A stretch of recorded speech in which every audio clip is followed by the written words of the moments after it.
If you're reading this, then I'm going to assume you found yourself in some deep shit. The kind of deep shit that is knocking down your door, stalking you through a dark tunnel somewhere. Furthermore, I will assume that you are frantically reading this, trying to figure out what you can do to see tomorrow. If not, consider yourself lucky. Someday, it could be you. Couldn't hurt to give this a read. Might save your life someday. Before anything, you need to make a quick decision. Do you think I'm full of shit or not? I could tell you my credentials, my successes, my failures, but you don't have time for that. If you think I'm some sort of idiot spouting off at the mouth, stop reading and grab the closest thing to a weapon you can find. Whatever is on your ass, being armed is better than not. But if you are willing to take a risk and trust me, keep reading. I'll do my best to get you through this. First, you need to understand where you are. I don't mean country, city, province or state. I mean where you are in the grand scheme of things. I'll give you the Cliff Notes version. There isn't an infinite number of realities, and there sure as hell isn't just one. The closest number to the real figure people like myself have is 9 different realities, each one unique in its own way. But this is another thing you don't have time for. The quick and dirty explanation is the sliding scale for how much the laws of reality can be changed or bent. There is much more to it than that, but we are in horseshoes and hand grenades territory, close counts for you right now. Corner 1 is the no-nonsense part of reality. Ghosts are always some idiot wanting attention. Aliens can't get to Earth, and things that go bump in the night are dangerous, but only due to drug addiction and poor morals. Corner 9, on the other hand, is full of wonders and horrors. Myths in Corner 1 hardly match reality in Corner 9. That being said, we can scratch Corner 9 and 8 off the list. If you are there, you know more about this than I do. As far as Corner 7, anything I could teach you, you probably learned in grade school.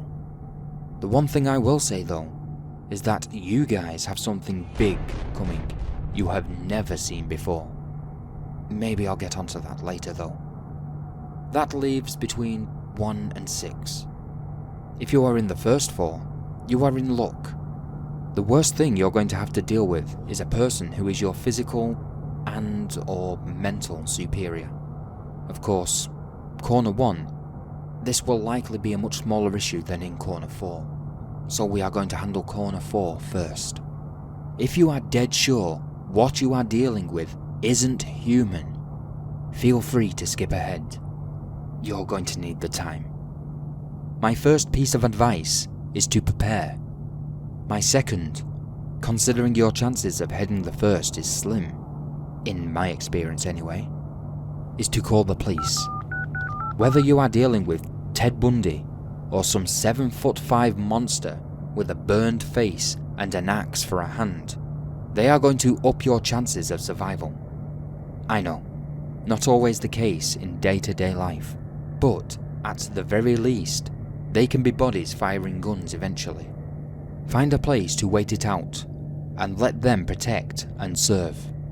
Though I highly suggest simply running when they arrive. If they don't kill whatever is ruining your night, it's going to be twice as pissed when it's done with them. If calling the police is a no-go, run.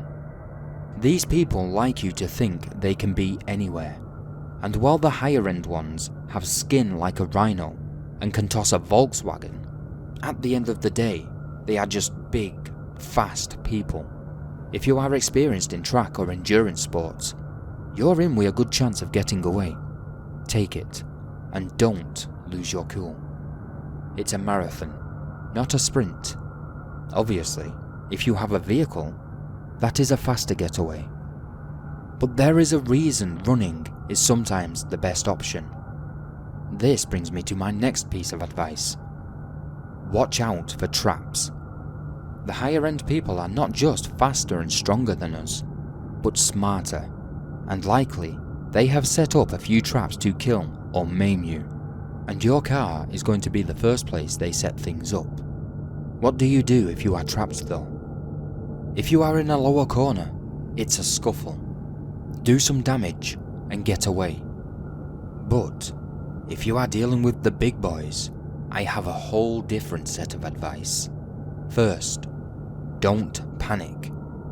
These people use fear just as much of a weapon as garden implements in their bare hands. You are outmatched, but you do have one significant advantage. They are doing this for very specific reasons. Each one of the big folks has killed hundreds in a standard serial killer fashion. They are bored. They didn't see you and think, I'm going to kill him.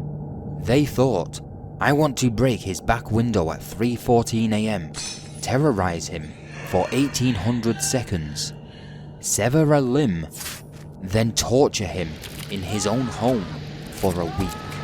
They are fighting to pull as close to their fantasy off as possible, and they have giant egos. Be a challenge, not a victim. Guns are your best bet. Most people give up on them after a couple of shots, but don't let the fact the thing is still stalking towards you make you think they are useless. They are not invincible, and they cannot regenerate. They tend to feel little or no pain, and be built a lot more sturdy than regular people. On top of that, most of them are a hell of a lot older than they seem. This means they have had, sometimes, a couple of 100 years to learn to patch themselves up and know what a dangerous wound looks and feels like. Keep out of reach. I don't know why, but they seldom use guns themselves, though watch out for spring-based projectiles and thrown weapons. And keep firing. Your fragments aren't doing much, but you are doing damage. Do enough and they will leave or die. If you are lucky enough to live in a country with sensible gun laws, things are going to be a lot harder. Great piece of advice. 2 inches is 2 inches. I'll let you make your own dick jokes. What I mean by this is that, well, it might be harder to get more important parts. Once you get about 2 inches past muscle, you are doing some lethal damage. But let's be real here. You are going up against something that outclasses you in every way. I'm not going to sugarcoat this. You're likely fucked. Do all of this perfect, and you might be 20% less fucked. But that's just an estimate. Off the table are the following targets: head, nuts, and heart. You are not going to get through spine or its ribcage, and in all the time I've been doing this, male or female, a junk shot just pisses them off. That leaves limbs and guts. Your only chance is to go for the hands and feet.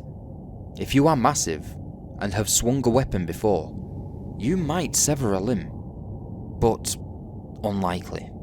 Running under the assumption that you are using a large blunt weapon, or fairly weighted blade, wooden bat or machete, let's say. If you have anything less, and you are trapped, make peace with your god, and hope you are not in World 1 so you get to meet him. Destroy the hands. This is going to be a little easier than you think. These people have no respect for you. They want to hurt you in a very specific way.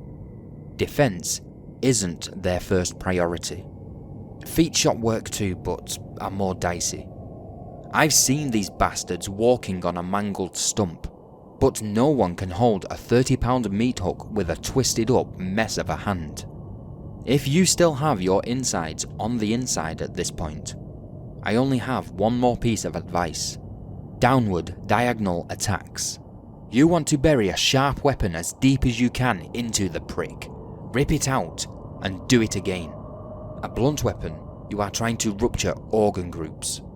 But if it gets stuck, let go and back off immediately.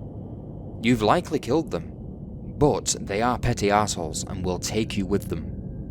Once you notice it's not able to hide its pain, you've almost won. Stay careful. Wait till the lights go out. Make sure to crush or sever the head when it's down, or just stab it till you have thrown out the carpet. They have been known to play possum. But if you are in a friskier corner of reality, things are going to get a little more complicated.